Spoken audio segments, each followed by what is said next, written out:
Hi, it's Ileana. So I recently had an opportunity to talk to someone who has had a past lifetime in Atlantis as a communicator, as a priestess, and they experienced ascension, literally doing ascension. We discussed light bodies, how the light bodies work, what that involves. We also discussed ancient Egypt, soul retrieval, the Akashic records, and shamanism. So here is the conversation about these topics that we had.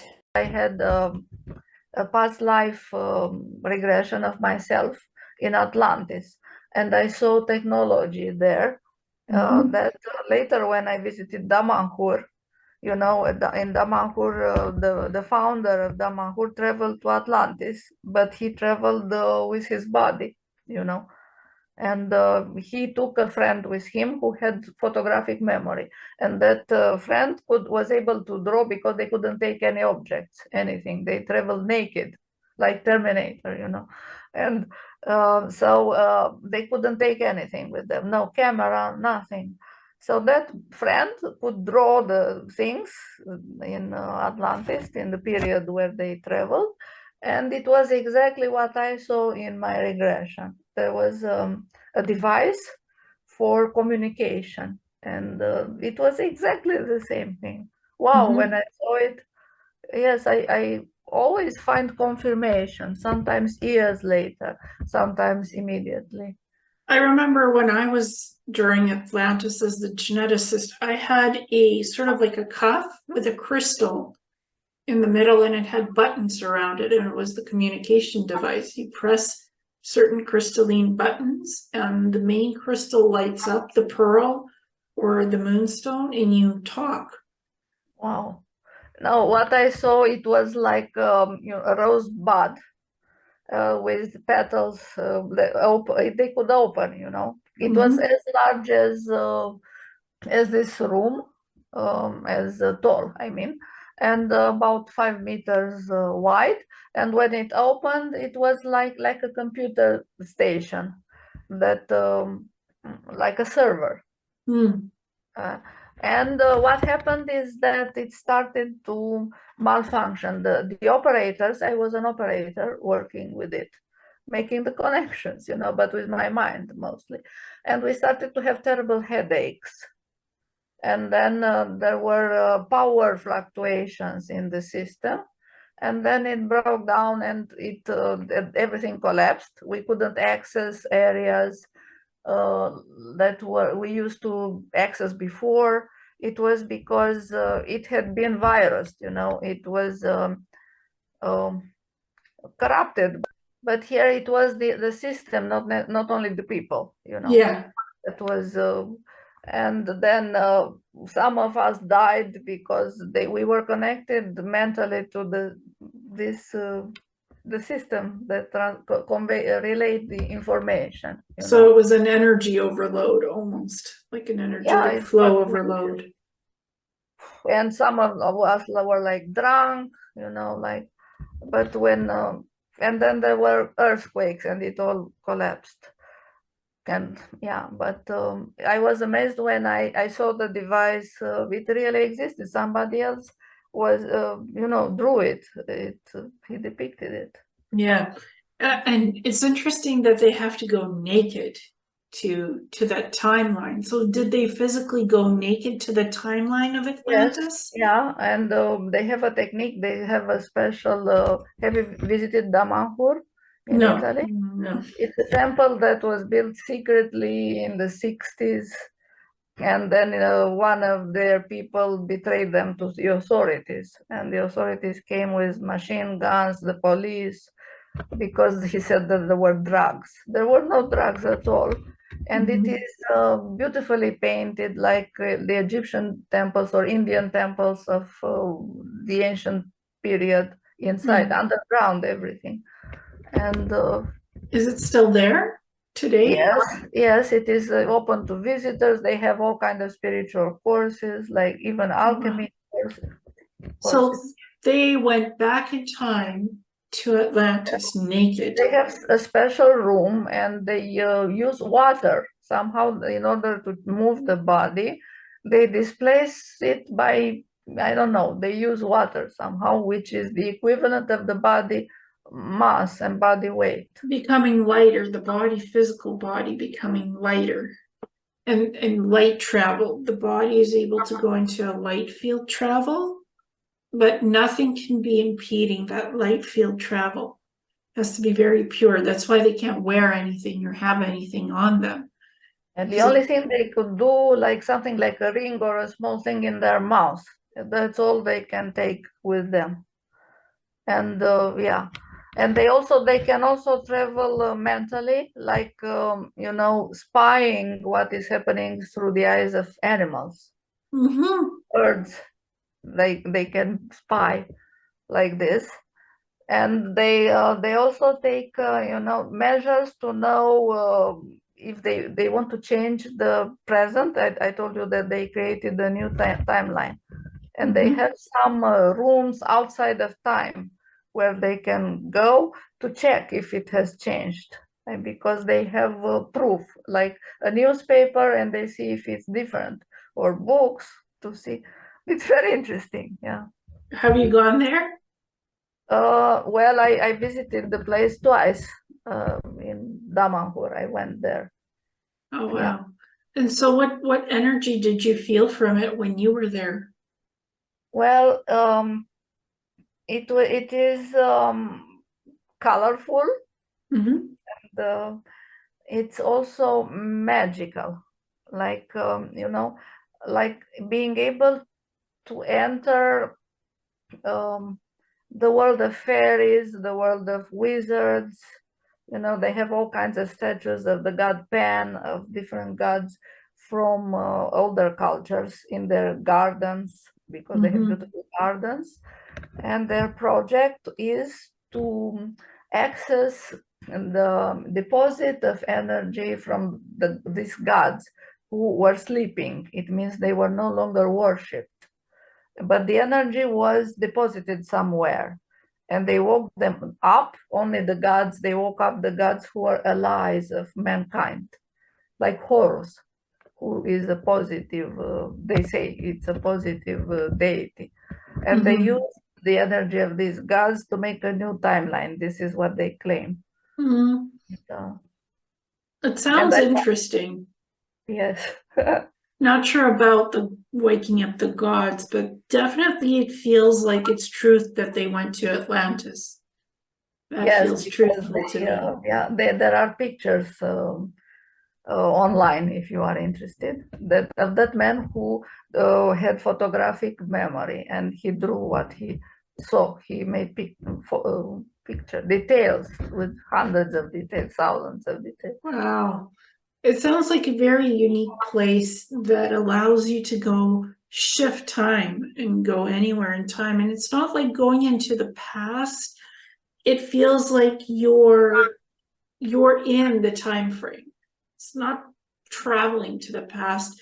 It's taking a node somewhere in the universe where on an earth field Atlantis still exists and going into that node. So yes, this is what they say, that it's not exactly the past. It could also be the future. It's like a parallel timeline. Yes. And parallel to us. It's choosing an energetic node in a field in space and going into that field and exploring. As in, you're there, like you're physically there, but it's not past time. It's sort of present and something else in existence. And yeah, I also had another past life regression in Atlantis, where there was a building like the Glycon snake. It's a snake with hair and with the muzzle like a lamb. And this snake is actually the feminine Christ energy. It came from initially from the Pleiades. And this, I was a priestess in the building, which was a tall building with rooms inside and different floors. And the eyes of the snake were windows. And there was a priestess there in the snake building. And I didn't know, I had never read that they anywhere that they had buildings like statues, in the shape of like anthropomorphic, for example.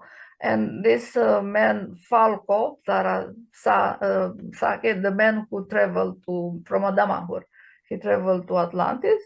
There were huge anthropomorphic buildings, huge, really, larger than the Colossus of Rhodos.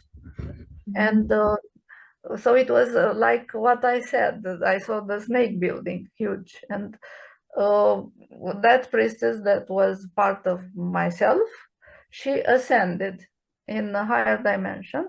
And I saw how she ascended, like it was through the heart, and she was holding her hands like Jesus, like this. God, I abandon myself to you.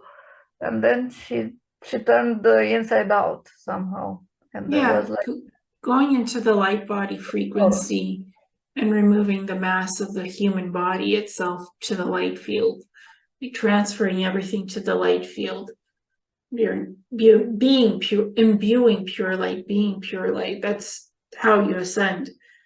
And definitely even the Sphinx, the way the Sphinx is now, it was, I remember 100,000 years ago being in Egypt, and the Sphinx had feline features with the big bum and the paws and everything, but feline, not human.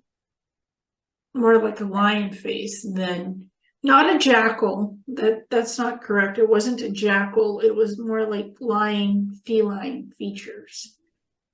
But then they tore it down, that face, and put a different face of a pharaoh-like being to represent the pharaohs. So erasing history is something that was done regularly by different pharaohs and architects in Egypt. But it's reminiscent of Atlantis because Calypso, the male architect priest, he had been in Atlantis lifetimes too, as me. So he wanted to build something that represented the animal kingdom, the body, the physical body and the animal body, to blend it together. So that's why he built the Sphinx like that, with the feline features and somewhat physical body and animal-like body features. It's interesting that what I couldn't understand is from everything I have read, I thought that the Sphinx was older than the pyramids, but you said that it's in the same time frame. Well, no, the Sphinx was built first 100,000 years ago, then the pyramids were built.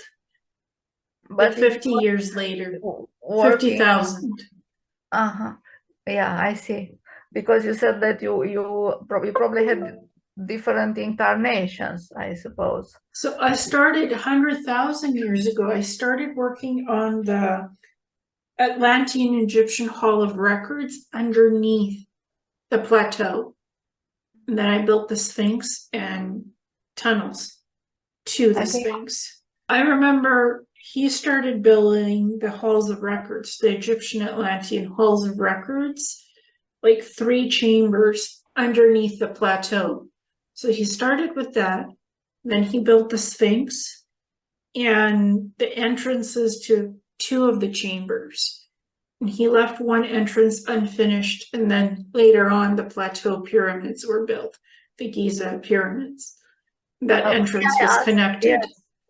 I think the civilization that he was part of when he built the Hall of Records is much older than Egypt. It's a previous civilization, isn't it?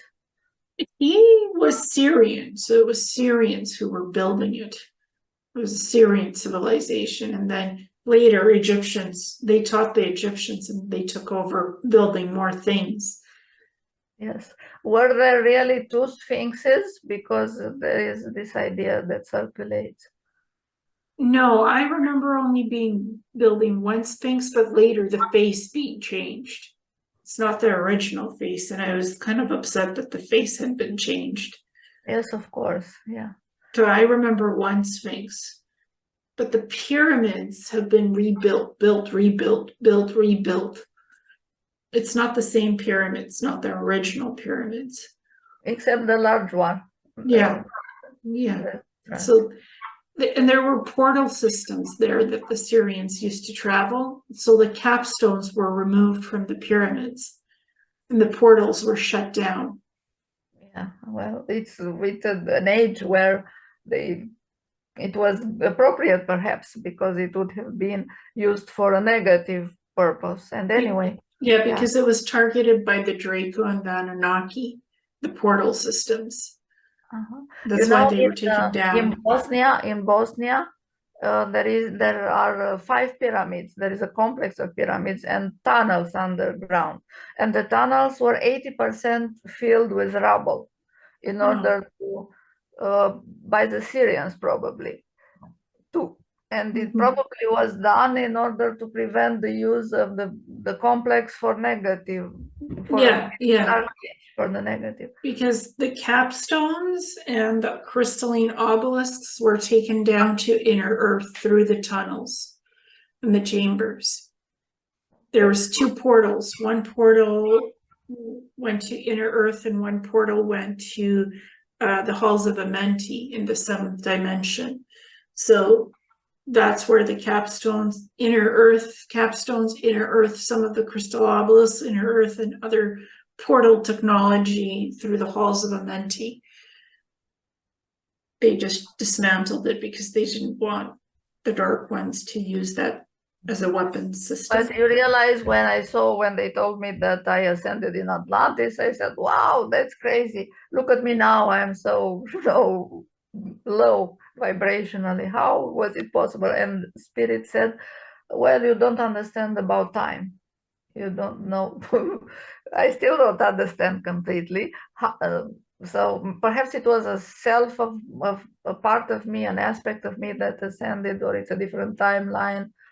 Oh, when a physical body goes completely into an energy field, it's no longer part of linear time in a planetary system, because planetary system has linear time. Space outside of a planet does not have linear time. Things move faster in space than on a planet. So it's like when the light field changes, when the light energy changes, time ceases to exist completely. It's not up, down, side to side. Atlantis was still in time where I was when I ascended. They had time. It was not out of time, you know. No, it was in time because it's a linear planetary system time. All planets have linear time, some more slower, some faster. But when you're pure energy, when you ascend in pure energy, time ceases to exist. Energy can travel beyond the speed of light. I understand this, yeah. But the people from Damahur, they say that Atlantis, it was a time empire. And they even have a course about time traveling, because they can do it. They have many people who do it. Well, Atlantis itself, from my memories, was created 2 million years ago, not 12,000 years ago or 10,000, 2 million years ago. When all the civilizations, the Syrians, Arcturians, Pleiadians, Andromedans came together to try to have a peaceful experiment. So it means before it was, I want to ask, before it was situated in where it is supposed to be in Atlantis, you know, you said that it was in also, maybe there was a previous stage of being. Yes. There was an older Atlantis in the Antarctic. Yes. Yes, the original that was created 2 million years ago, that was in Antarctica, that was in Hawaii, and later stuff in Peru, Yucatan. You know, that's the later epochs of the survivors of Atlantis.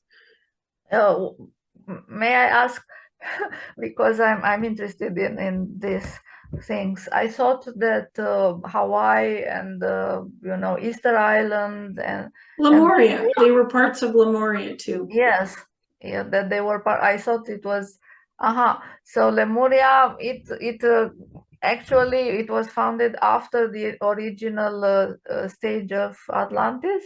Lemuria was founded 4 million years ago, 4,500,000 years ago, before even Atlantis. Because I bought your books, but they were so overwhelming, so I haven't read them yet, Yeah. because at the same time I had all the other books and they were easier to read. So, sorry. Oh, well, I'm writing other books about history of Atlantis, Lemuria.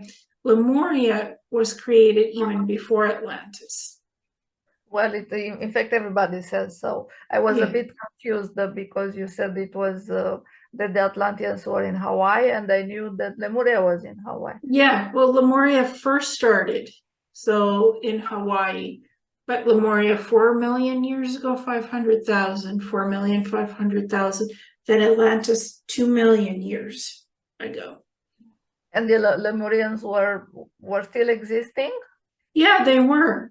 During the time when Atlantis was created 2 million years ago, they lived side by side in peace.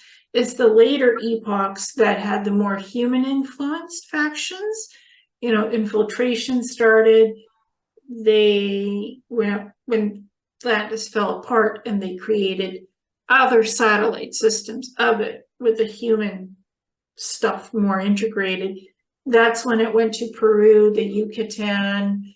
That's when it went to, the South America. Oh, the Lemurians? Yeah, Easter Island, stuff like that. Uh-huh. And Lemuria eventually was wiped out. Eventually. I know, I've read, yes. Mm-hmm. Yeah. And Atlantis has about 8 epochs that I've counted, because it's older than 12,000 years. It's like 2 million years. 12,000 years they died. They sank. Yeah. Yes, exactly. So people tell me you're weird and crazy to say Atlantis was 2 million years ago. And I say, well, if Lemuria was 4,500,000 years ago, why can't Atlantis be 2 million years ago? Why not? Also, time, they were in a completely different dimension at that time, so time was completely different too. Yeah, exactly. Ariella Louise something, she writes about the Lemurians. It's from a book. It's by Ariella something, and specifically devoted to Lemurians. And I had read her book series. She has about 4 books. Who? Ariella Louise Jones. Ariella Louise Jones. She writes about specifically Lemuria, and there's bits about Atlantis. Okay. Yes. That's the first thing I started reading when I was young, in my 20s. That's the first book set that I got. Then I got Ashiana Dean books, the Voyager series.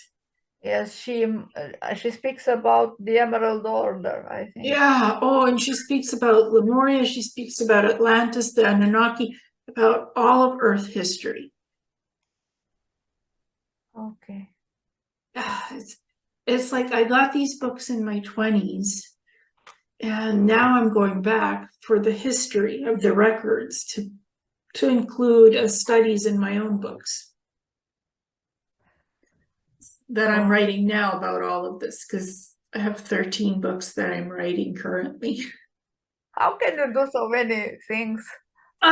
Well, the thing is that I get so many informational downloads, and I find so much supporting historical evidence, like research as well, that I just organize the book titles by their categories and what belongs to which book.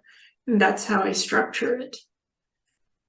And you do it now, or do you also use information from your altars, I do it mostly from now research, but I also get downloads from past life selves of myself. I don't think of them as alters. They're existing in their own time frame. I was thinking of the clones.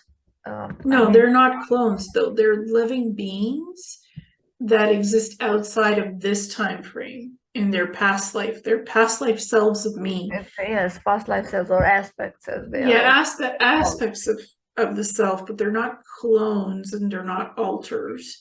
They're their own living beings, but an aspect of me, if that's the easiest way to explain it. So I do contact them sometimes on an individual level. Like I ask Calypso, so when did you build the Sphinx? He's like 100,000 years ago, but the pyramids weren't there. The current Giza Plateau pyramids weren't there. So he started, and before I built the Sphinx, I built the chambers, the halls of records. Then I built the Sphinx on top of that with the tunnels and the chambers. So he was probably a time traveler. I know he wasn't a time traveler. He was just a person living 100,000 years ago and building things, because he was a priest and architect in ancient Egypt, Kemet, ancient Egypt. He was there in that time, but even ancient Egypt is older than 20,000 years. It's like 100,000 years. Well, I also think time was different, and Yeah. then there are also different timelines, different versions of Egypt. Yeah, exactly. I think he was like 4 or 5D, not 3D based, because they can instantly access knowledge from the universe quickly within a few seconds. It takes me minutes or hours to download something from the universe and make sense of it. Not instantly. It's not always instant access, because going beyond 3D programming of reality to 5D and up, you have to go beyond the programming cycle. Yes, I understand. In my past life regressions, I saw a version of me that was in Atlantis, and he was meditating in his room. And he would stay there for hours, but the body was there. But he was traveling, going to libraries in Sirius, and he had a very interesting life, but the body was sitting there in the room. Yeah, well, the soul travels. It's like the body can stay alive while the soul is experiencing and expressing something elsewhere. Yes, same way. I just sit there with my eyes closed. My body is here, but my soul is elsewhere. And I just experience being elsewhere, because I'm not in 3D. My soul is not in 3D reality. It is in 5D and beyond. Wow. It's amazing to be able to do all these things, and also to heal yourself, because you said you had problems and you are able to yeah, I healed those problems, but now I have different problems. So it's constantly working on the body, constantly working on fixing the body. The body is fragile. It needs healing. It needs support. It needs care and love. If you give it all those things, it's healed. If you sort of start to forget about it, you need to work on it more. Yeah, I think we are, you could safely say that we are infinite. I mean, that we have, in all these timelines, we have selves or aspects of us. And like you could ascend in Atlantis and be the way I am now, with all this, you see. Yeah, of course. Because all this dirt that has because the soul travels. The soul chooses different aspects to experience in creation. And I think my view that you need to become better and better in order to ascend, and it's done chronologically. I think it's wrong, because the self could, as I was, my case with Atlantis, that the priestess ascended. And I think it happens now. It happens, I mean, it all happens at the same time. Well, I can travel in my light body, so I know how to access the light field and be in a light frequency.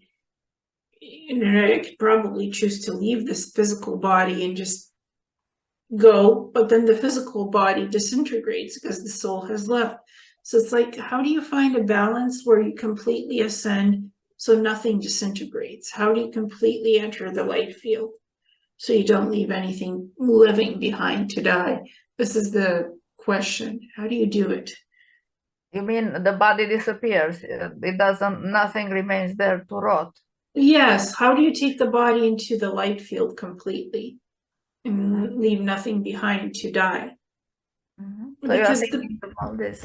yeah, because the body itself is alive. It carries you have your soul that's in the physical body, but the body itself carries a biological light field. It's alive. It could sit there while most of your soul is out of it, traveling elsewhere. But if you try to ascend completely, you're not supposed to leave this behind for it to die. You're supposed to reassemble everything into a light field. So there's nothing left of the physicality.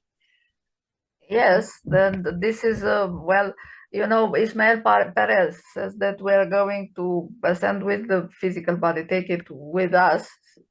And that if you do it this way, you have total access to the central sun power, he says. I don't know, I don't understand what is the connection between the body and the, I don't know if you have the any idea. the sun changes genetics. The sun gives life force energy that changes the vibrational field of spinning things in our genetics, because genes spin, genes oscillate. So the sun, as it gives off more energy, it oscillates the genes and it changes the light field in the genes, changes the polarity of the body itself. There's many forms of how somebody can ascend. It's like there's different formulas. That's just one formula. The way I was taught it is you take everything with you into a light field. You no longer have to take a human body with you. It's an energy that you take. Everything becomes energy. If you want to, once you've ascended into that pure energy field, if you want to create a corporeal body from that field, you can. Then you can dissolve it back to the energy when you're finished with it and move throughout the universe that way. Yes, it's logical. I mean, the body would be just some extra baggage that you don't need. What to do with it? If it's only you can recreate it when you need it. It makes sense. Yes, and then you disintegrate it back into the light field and move around. You know, I worked with the sacred race with you know, Elizabeth Clare Prophet Invocations and Decrees. And she says that 80% of the people who ascend, they do it after they die from the astral world, she says. That because it's easier that way. Only the masters who want to make an example, to leave an example for the disciples and to show a way, they do it with the body. I believe that if you have enough knowledge of how to do it, you can go even before you die. It depends. Some souls decide when they want to die. Some go at an earlier age and then they ascend. They become the light. Because they've gotten enough knowledge to understand that they don't have to live 100 years to ascend. They've learned it, they've understood it. Now it's time to create an exit of, hey, I have this physically and I'm leaving. You know, they sort of create an exit route, a plan, if you will, and they can exit the physical body and ascend just naturally. If they are advanced enough, or they know how to. Yeah, exactly. So it's like they don't have to live 100 years on Earth to get it, to do it. They can do it. They've lived 40 years. Now they're going. I think it also depends on whether they have finished their mission, what they had to do, what they were supposed to accomplish. Exactly. Like, I feel like I've finished my mission. I've done everything I wanted to do. It's like, what am I supposed to do more here? Like, why am I still here? So kind of a question. There might be something more. Maybe when things change, because I think they will change. I think there will be, I believe in, you know, the implementation of Nesara, Jesara, you know, for mankind and changes. I hope it will be soon. Yeah. Yes. Then you might discover that you have new things to do. I'm a bit skeptical about that. I believe if you want change, you create it yourself. You don't wait for something to change. You change it. You make the change. So you create your own change. That's the rebel in me that always says, take charge of your own destiny and make change happen. Don't just wait for Asara, Jasara, Medveds. Do something yourself to create that change forward. Yes, That's how I say it. There is one question, there is something I didn't really understand, because you said that you were cloned. I wasn't cloned. I was never cloned. Then your soul was split. Or I have an ability to in the secret programs, I mean. Yeah, in the secret space programs, they could take a small energetic field of my soul and transfer it into another body. I never was in a cloned body. But those bodies, what did they look like you? Or were they? They were understand, you know. They were genetically. They weren't even clones. They were exact replica avatars of me and my genetic frequency. So I think it was more like a cyborg that I was in, not a clone. Ah, yes, more like a cyborg, not a clone. Why did you become involved in these programs if you knew they were bad? I mean, or were you forced? I wasn't forced. I was interested in the technology. I was interested in being off-world. Mundane human life did not interest me. So it's just boring. It's just very boring. I just refuse now to participate in these programs because I know it's ethically wrong. The younger self version of me might have not thought about that. What's the consequences? Like, why?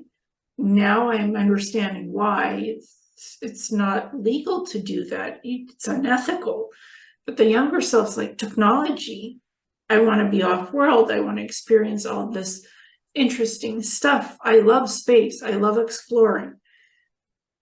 Planet side for me, this is like, I'm used to going to many different planets. So I've just become more balanced and accepted that, hey, I don't want to create darkness. I don't want to create bad things. I don't want to be in a program or programs that do this. So I've sort of come into balance and acceptance on being on Earth right now at this time, and just trying my best to help the Earth come into its hub existence. Yes. Yeah. Well, the books are amazing. Yeah, they are. Yes. And I also like the quality of the reproduction. I mean, I like the feel of the paper and the format and the colors and everything. Oh yes, every book, the format is 8.5 by 11 for the size, because I put a lot of pictures, I put a lot of descriptions, and I cannot put that in a 6 by 9 book format that is smaller. People have said to me, why don't you do it smaller? Because I have a lot of information and I have a lot of images, and these books are for teaching purposes. They're to teach. It's like, imagine you're a teacher. Well, you are a teacher in the university. You don't have to imagine. I'm like the teacher in the university, all in a book format, to teach you as much as I can and it has to be like this. So it fits all into that book as a teaching tool. Because I don't want to be creating multiple. Sometimes I try my best not to create multiple volumes, but now it's not enough in that big book. Now it's like several volumes worth. Because it's history. It's history. It's ancient history. I can't fit it all in this heavy book. It has to be slightly smaller in multiple volumes so that it's not heavy and people don't get tired of flipping through the pages. Oh, yes, I still have a lot of reading to do. Yes. Well, it's very good reading, and there's more reading that will come. I promise. I have 13 books to do. Wow. Okay. Well, thank you for everything. I think the discussion was also good for me. because it helped me. Well, and it's also exploring your own history, like comparing things, making sense of things, of what happens and why. Like, why, how did you ascend in Atlantis? What did you do? Because as I understand it, you took your full body with you energetically, correct? Yes. Yeah, I think so. I don't know, because I only felt how I went through the heart. It was like a torus, like turning inside out, and there was a popping sound like the cork of a champagne bottle when I entered the other dimension, and the sense of expansion. So I didn't even think about the body anymore. So I don't know exactly if I took the body or not, because I didn't care. It was just it was not an extensive exploration. It was like some flashes of it, how it happened. So I don't know about the body. Yeah, usually when I remember ascending, I remember turning everything into pure golden energy frequency, everything. Like the soul, the body, everything becomes a golden frequency, and it's no longer a physical aspect, and it just goes off into a different dimension or place or universe. But you're able to manifest a corporeal body out of that golden energy field, because it's the light body now. So it can create anything it wants to look as physically. Then when it's done with that, it can dematerialize itself and energetically travel elsewhere and continue to traveling. Well, it's much more complex. I mean, what I accessed, it was just also the feeling of expansion, of freedom, joy, liberation, and like became very vast, like opening up. I was like the ocean, enlarged, free. It was 1,000 times more. Clearing the traumas, clearing the shards is so important, so that you can have a quality relationship with someone else going forward, so that dark energy is not sitting there holding you back. Yes, I had a soul retrieval, shamanic soul retrieval with shamans. But they didn't work so much on cleaning. It was just they were bringing the fragments, but I don't know what they were doing. They were doing it secretly. They didn't tell me what they were doing. Oh, with me, you always know what I'm doing, because I'm doing the cleaning. I'm doing the purification of the soul fragments. You can't just bring a soul fragment back without cleaning it and purifying it and releasing it from the field of where it was stuck in a certain point of existence. Sometimes it's outside of human time, sometimes it's near you, sometimes it's within a lifetime. So it's like you have to release all those points for the soul fragment to no longer be a soul fragment. And I suppose this is why our lives are incomplete if we don't. We leave only a small part of our potential if we don't do this work. Yes, exactly. You're so right. The work has to be done to release those traumas, to integrate the soul bits and parts. They do need to be cleaned. I was taught by a Native American shaman this technique. It's like you have to go back to the points in time, whether it's past lives or present life. You have to connect to all the people, to all the experiences. You have to clean it, look at it, what happened, explain what happened, clear the trauma, clear the pain, clear the bad energy, and then clean the soul shard and return the whole, clean it, send healing energy, and return it as a complete whole back in where it left in the first place, where it detached. I also felt when you said what color the shards were, it felt so right. I mean, I felt it was true.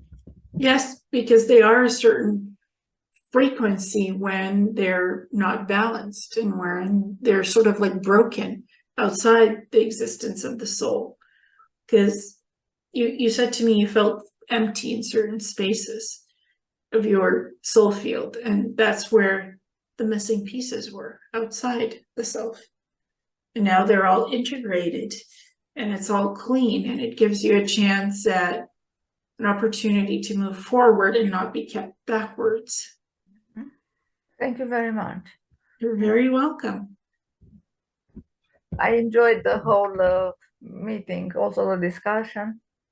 Yeah, exactly. I mean, my shaman teacher always said to be honest and how the soul retrieval is done and to explain what is happening. When you started to clean, I could feel the energy, like tingling on my crown and on my aura. I could feel the energy. Because that's where the first soul shard was stuck, the biggest essence of the stuckness. So you could feel it because it was being cleared and purified and cleaned.